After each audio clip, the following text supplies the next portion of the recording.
이 편지의 첫 문장을 당신에게 씁니다. 혹시 맑게 갠 밤, 홀로 마당에 나가 별들이 촘촘히 박힌 하늘을 올려다보다가 문득 자신이 티끌보다 작게 느껴진 순간이 있었습니까? 한 번도 가본 적 없는 곳인데도 마치 그곳이 진짜 고향인 것처럼 가슴 저리게 그리운 감정을 느껴본 적이 있습니까? 그렇다면 당신은 인간이라는 존재가 태초부터 품어온 가장 오래된 물음, 곧 저 푸른 장막 너머에 무엇이 있는가 하는 궁금증을 이미 건드린 셈입니다.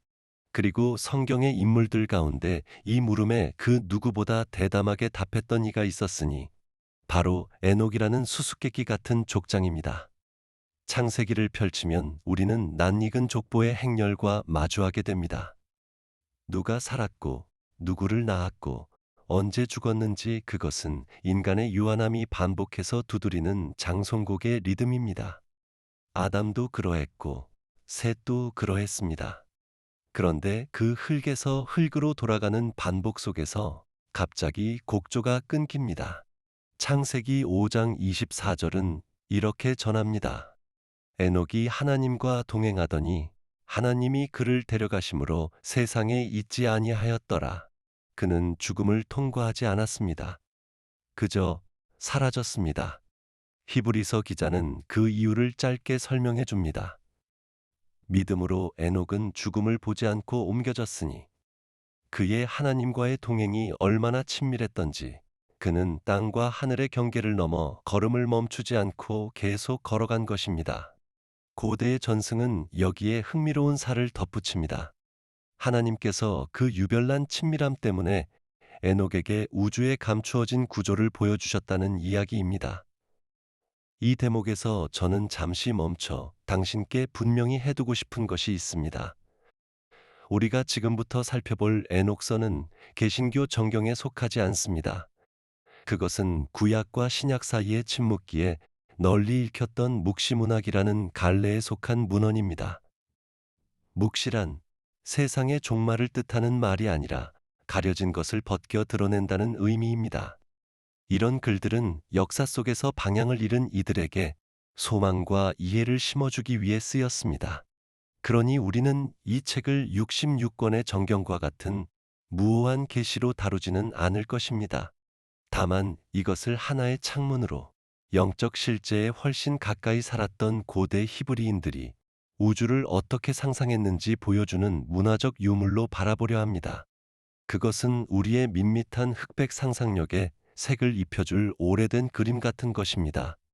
이 저편의 세계를 향한 갈망은 결코 낯선 감정이 아닙니다. 저는 예기치 못한 기쁨에서 이 느낌을 독일어 젠주흐트, 센숙트라는 단어로 표현한 적이 있습니다. 그것은 결코 손에 잡히지 않는 무언가를 향한 달콤 씁쓸한 그리움입니다. 저는 이렇게 논증하고 싶습니다. 이 갈망이 우리 안에 존재한다는 사실 자체가 그 갈망을 채워줄 대상 역시 존재한다는 증거라고 말입니다. 배고픔이 있다는 것은 음식이 있다는 뜻이고, 목마름이 있다는 것은 물이 있다는 뜻입니다. 하늘에 대한 갈망이 우리 안에 있다면 하늘이 우리의 참된 본향이 아닐 이유가 무엇이겠습니까? 예수님도 요한복음 14장에서 이 불안한 마음을 이렇게 어루만지셨습니다. 내 아버지 집에 거할 곳이 많도다. 내가 너희를 위하여 거처를 예비하러 가노니. 그렇다면 우리 안에서 타오르는 질문은 이것입니다. 그 거처들은 대체 어떤 모습을 하고 있을까요? 에녹서에 기록된 여정은 구름 위에 통통한 아기 천사들이 하프를 켜는 흔한 그림보다 훨씬 정교하고 놀라운 지도를 우리에게 건네줍니다. 그가 알려주는 첫 번째 충격은 하늘이 하나의 단일한 공간이 아니라는 사실입니다. 그는 10개의 층으로 이루어진 우주, 각기 다른 목적과 거주자를 지닌 다층 구조를 묘사합니다. 그것은 마치 거대한 산을 오르는 것과 같아서 한 층씩 올라갈 때마다 새로운 풍경, 새로운 질서, 새로운 관점이 열립니다. 하나님의 임재를 향해 점진적으로 올라간다는 이 발상은 신학적으로 깊은 의미를 지닙니다. 하늘은 우리의 상상보다 훨씬 광대하다는 진리를 향해 우리를 미리 준비시키는 것이지요. 자, 이제 함께 그 10개의 하늘을 하나씩 밟아 올라가 보겠습니다. 하나님과 너무도 가까이 걸어서 결국 그분의 집 문턱까지 다다른 한 사람의 눈으로 말입니다. 흥미롭게도 에녹의 여정은 타오르는 불이 아니라 물에서 시작됩니다. 그의 비전 속 첫 번째 하늘은 지상과 상위 세계를 가르는 경계선, 수정처럼 맑은 거대한 천상의 바다입니다. 그는 이곳에서 눈과 얼음, 구름과 이슬을 관장하는 천사들이 창고를 지키고 있다고 전합니다. 비가 대지를 적시거나 흰 눈이 조용히 세상을 덮을 때마다 우리는 이 첫 번째 층에서 이루어지는 작업의 결과를 눈앞에서 보고 있는 셈입니다. 이는 창세기 1장 7절, 하나님께서 궁창 위의 물과 궁창 아래의 물을 나누신 이야기와 놀랍도록 맞닿아 있습니다. 이 비전은 우리에게 과학이 설명하는 자연현상조차 실은 하나님의 뜻을 수행하는 천상의 사자들에 의해 운행되고 있음을 상기시켜 줍니다. 그러나 상승은 곧 분위기를 급격히 바꿉니다. 두 번째 하늘은 어두운 감옥입니다. 그곳에는 자신의 처소를 저버리고 타락한 천사들이 심판의 날을 기다리며 갇혀 있습니다. 이 비전은 신성한 정의가 실제로 작동하고 있음을 엿보게 합니다. 하늘은 반역을 용인하는 곳이 아니며 하나님의 거룩하심은 죄가 반드시 억제되고 심판받기를 요구합니다. 베드로후서 2장 4절은 이를 그대로 확인해 줍니다. 하나님이 범죄한 천사들을 용서하지 아니하시고 지옥에 던져 어두운 구덩이에 두어 심판 때까지 지키게 하셨으며, 두 번째 하늘은 영적 전쟁이 결코 비유가 아니라는 것과 창조주를 향한 반역에는 영원한 대가가 따른다는 엄중한 경고입니다. 그 어둠을 지나면 형언할 수 없는 아름다움이 펼쳐지는 세 번째 하늘에 이릅니다. 에녹은 이곳을 의인들을 위해 예비된 낙원의 정원이라 부릅니다. 생명나무를 비롯해 향기가 그치지 않는 나무들, 그리고 물이 아니라 꿀과 우유와 포도주가 흐르는 강들이 있는 무성한 땅입니다. 이곳은 바르게 살아온 이들의 영혼이 쉼과 보상과 기쁨을 누리는 처소입니다. 그리고 여기서 신약과의 연결은 결코 우연이 아닙니다. 바울이 고린도 후서 12장에서 자신이 이끌려갔다고 고백한 바로 그곳이 여기입니다. 내가 그리스도 안에 있는 한 사람을 아노니 그가 셋째 하늘에 이끌려간 자라. 낙원으로 이끌려가서 말로 표현할 수 없는 말을 들었으니, 바울은 신실한 이들을 기다리는 영원한 보상의 일부를 실제로 목격한 것입니다. 세 번째 하늘은 고통과 씨름으로 가득한 이 지상의 여정이 결코 헛되지 않다는 약속입니다. 그 길의 끝에는 우리가 상상하는 그 어떤 것보다 뛰어난 기쁨의 정원이 기다리고 있기 때문입니다. 에녹의 여정 전체를 관통하는 하나의 주제는 질서입니다. 이 하늘들은 무질서한 혼돈이 아니라 정교하게 통치되는 왕국들입니다. 그는 각 층을 지키며 우주의 균형을 유지하는 경계자들, 곧 파수꾼들을 묘사합니다. 이 천상의 행정 질서라는 발상은 성경에도 뿌리를 두고 있습니다. 다니엘 4장에서 느부갓네살 왕이 꾼 꿈의 해석은 이렇게 말합니다. 이는 순찰자들의 명령이요 거룩한 자들의 말대로 결정된 것이라. 하나님의 우주는 무작위가 아닙니다. 각 하늘, 각 천사, 각 별이 신적 행정이라는 위대한 교양국 안에서 저마다의 자리와 목적을 지니고 정밀하게 운행되고 있습니다. 세 번째 하늘을 지나면서부터 여정은 점점 더 큰 장엄함을 향해 나아갑니다. 네 번째 하늘은 해와 달과 별들, 위대한 발광체들이 정해진 궤도를 따라 운행하는 곳입니다. 에녹은 이 천체들이 드나드는 문을 지키며 계절과 낮과 밤의 순환을 관장하는 특정한 천사들을 언급합니다. 우리가 밤하늘의 별이나 달의 변화를 바라볼 때 실은 이 네 번째 하늘에서 이루어지는 우주적 안무의 결과를 목격하고 있는 것입니다. 시편 19편의 노래가 여기서 다시 울립니다. 하늘이 하나님의 영광을 선포하고 궁창이 그의 손으로 하신 일을 나타내는도다.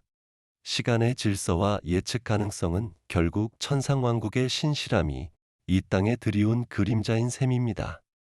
그러나 다섯 번째 하늘에서 분위기는 다시 무겁게 가라앉습니다. 이곳에서 에녹은 창세기 6장에 등장하는 타락한 천사와 인간 사이에서 태어난 거인들, 곧 네피림을 봅니다. 다만 그들은 더 이상 반역의 자세가 아니라 자신의 죄를 애통해하며 영원한 침묵 속에서 최후의 심판을 기다리는 자들입니다. 이 층은 죄의 대가가 영원히 이어진다는 것과 아무리 강력한 존재라 할지라도 창조주의 도덕법 위에 설 수 없다는 진리를 조용히 새겨줍니다. 오름은 계속됩니다. 여섯 번째 하늘에서 에녹은 우주의 행정 중심지, 곧 일곱 대천사가 각자의 직무를 수행하는 자리에 다다릅니다.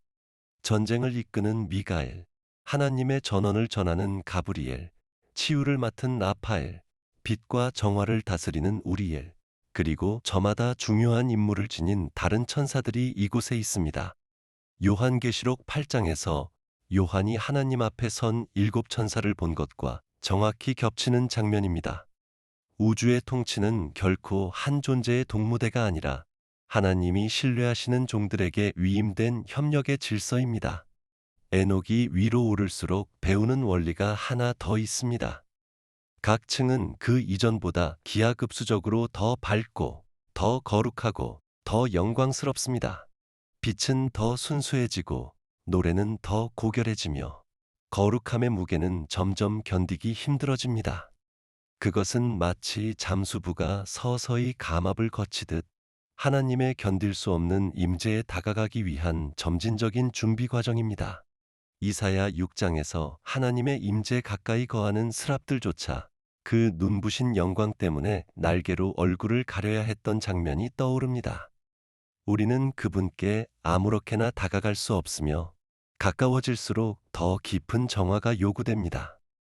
일곱 번째 하늘에서 에녹은 마침내 천군의 본부에 이릅니다. 그는 주님의 군대가 영원한 대형을 갖추고 어둠의 세력과 맞서 싸우는 광경을 목격합니다. 두 번째 하늘이 반역자들의 감옥이었다면 이곳은 신성한 반격이 지휘되는 사령부입니다. 이 비전은 우리의 지상 싸움에도 새로운 의미를 부여합니다. 바울이 에베소서 6장에서 우리의 씨름은 하늘에 있는 악의 영들을 대적하는 것이라 말할 때 그는 바로 이 사령부에서 지휘되는 전장을 가리키고 있는 것입니다. 여덟 번째 하늘은 우리의 현대적 감각을 다소 불편하게 할 수 있는 내용을 담고 있습니다. 에녹은 12별자리, 곧 황도대를 시간과 계절을 관장하도록 지어진 신성한 창조물로 묘사합니다. 여기서 우리는 운명을 점치려는 이교의 점성술과 하나님이 세우신 천상의 질서를 분명히 구분해야 합니다. 창세기 1장은 발광체들이 징조와 계절을 위하여 지어졌다고 말합니다. 그것들은 하나님의 거대한 시계장치의 일부입니다.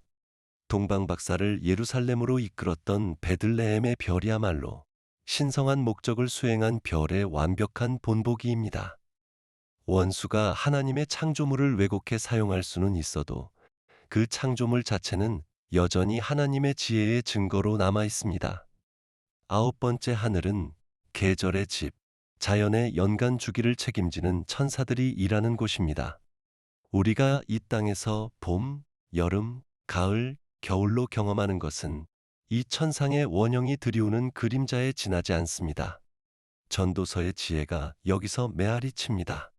범사에 기한이 있고 천하 만사가 다 때가 있나니 우리를 가장 무자비하게 지배하는 것 같은 시간조차 실은 영원 안에서 다스려지고 있습니다. 그리고 마침내 에녹은 여정의 절정, 열 번째 하늘에 도달합니다. 이곳에는 더 이상 천사도 구조물도 없습니다. 오직 눈부시고 두려운 하나님의 임재만이 있을 뿐입니다. 그는 소멸하는 불로 둘러싸인 보좌를 보고 불에서 막 꺼낸 백열의 쇠붙이 같은 하나님의 얼굴을 봅니다. 그리고 그곳에서 생명책이 펼쳐지는 최후 심판의 장면을 목격합니다. 이는 요한계시록 20장의 환상과 거의 겹칩니다. 크고 흰 보좌와 그 위에 앉으신 이를 보니 죽은 자들이 자기 행위를 따라 책들에 기록된 대로 심판을 받으니 에녹의 열 번째 하늘은 요한의 크고 흰 보좌이며 모든 창조와 모든 역사가 마침내 수렴하는 지점입니다.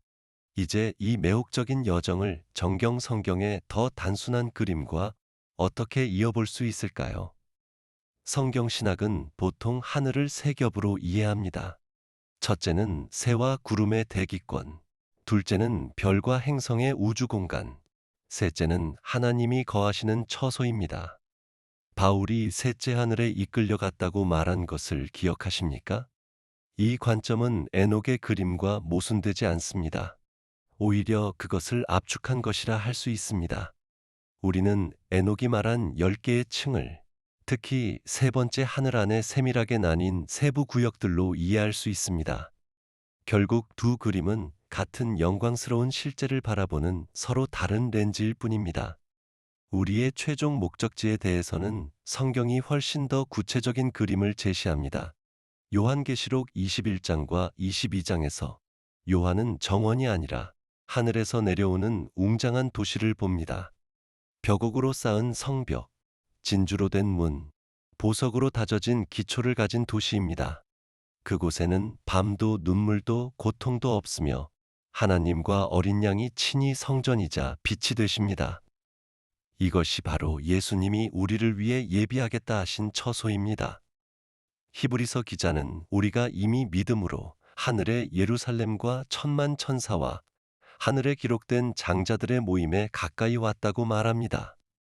그날에는 천사와 인간 사이의 경계마저 온전히 화해될 것이며 우리는 사랑과 목적의 질서 안에서 그들과 함께 섬기게 될 것입니다.